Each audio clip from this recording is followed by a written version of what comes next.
16 مارچ کو ایک بزرگ شخصیت فوت ہو گئے تھے. ان کے اگلے دن ان کی مسز بھی فوت ہو گئی تھی اور ایک جنازہ ہوا تھا جس میں کافی تعداد میں لوگوں نے شرکت کی تھی. بعد میں اس جنازے میں سے ایک جو پارٹیسپینٹ تھے وہ پازیٹیو ثابت ہوئے. سو ہم نے پھر ڈی ایچ او صاحب کی ٹیم نے وہاں ہم نے موبلائز کیا اور ہم نے وہاں سے بہت سے رینڈم سیمپلنگ کی. راؤنڈ اباؤٹ 20 سیمپلز ہم نے ان لوگوں سے کلیکٹ کیے تھے جنہوں نے جنازے میں شرکت کی. لیکن وہ 20 کے 20 اللہ کی مہربانی سے ہمارے نیگیٹو آ گئے تھے. لیکن لیٹر آن اس طرح ہوا، انفارمیشن ملی کہ اس فیملی کے اندر ود ان فیملی کچھ خواتین ہیں جن کے کچھ سمٹمز ڈیولپ ہوئے ہیں. So immediately D H O صاحب کی ہماری ریپڈ رسپانس فورس موو ہوئی. ہم نے اس پوری فیملی کے سیمپلز لیے، سیمپلز NIH بھجوائے.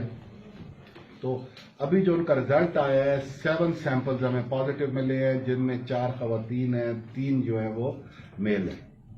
میں باقی ڈیٹیلز پیشنٹس کے بارے میں آپ کو ڈی ایچ او صاحب بتائیں گے. جو ہم نے ایڈمنسٹریٹو ایکشنز فالو کیے، وہ ایڈمنسٹریٹو ایکشنز یہ فالو کیے کہ ہم نے امیڈیٹلی وہ جو 2-3 ایڈجسنٹ یونین کونسل سمیت اس پورے علاقے کو ایک طرح کا ود کوارنٹائن ڈکلیئر کر دیا. جو پیشنٹس ہیں ان کو ود ان ہاؤسز کوارنٹائن کر دیا ہے. ریپڈ رسپانس فورس موو ہو گئی ہے. They are constantly under medical supervision اور ان کی میڈیکل سپرویژن کی جا رہی ہے.